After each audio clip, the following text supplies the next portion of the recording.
about it. South Yorkshire's seen some hard times, and the history of mining is full of disasters on a grand scale.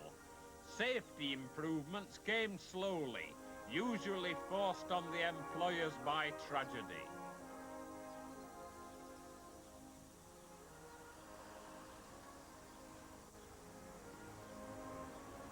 One terrible event which led to great change involved the local children here at Silkstone. Jack Woods told me about the Huskar pit disaster. These young children as low as 7 years old, Yeah. was that a normal age to start work? Yes. In the coal industry they started working at 7, but there was one instance that I've seen, I think it was in the Wakefield area, when a child was took down at 3 years old. Well, what could a child of 3 do in a pit? Well, nothing really, because both the husband and wife worked underground, but no one to look after the child, so they took it down and it just slept while they worked. Good Lord, and what did these youngsters, what were the working day or the working weeks like? Well, they worked 6 days a week. They started at 6 o'clock in the morning, and Jenny finished about 4 in the afternoon. So in winter time, they wouldn't see any daylight.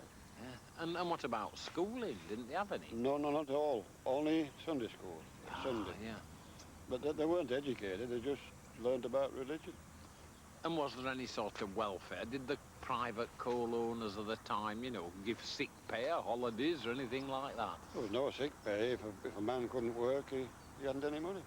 Well, that's the memorial then to the Huskar pit disaster. Yes. When did it happen and what actually took place? Well, it happened on the 4th of July, 1838, about 153 years ago. Mm-hmm. And what actually happened, there was a shaft, then there was a labyrinth of underground workings, and then there was a drift where you could walk out. Yeah. And on this particular day, it started off as a nice sunny day, but round about 2 o'clock in the afternoon, there was a flash flood in this area, just confined to this area. And they had a steam engine to wind the coal and the people out. And the flood put the steam engine out, so they weren't able to bring anybody up.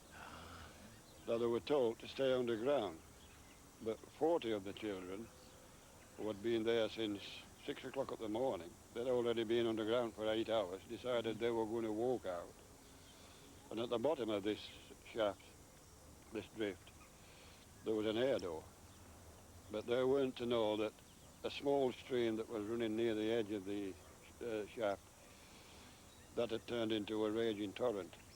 And just as they decided to come up the drift, the stream ran over, and it took the feet away from them, took them back to the door, and 26 of them were drowned. So, I mean, there could hardly have been a family in Silkstone who weren't affected by that Not day, then. one, no. The only means of transport in those days was horse and cart. And just imagine, you know, cart after cart coming into the village, with one with 2 bodies in, one with 3. And there wasn't a house in the village that weren't affected, because they were all related at that particular time.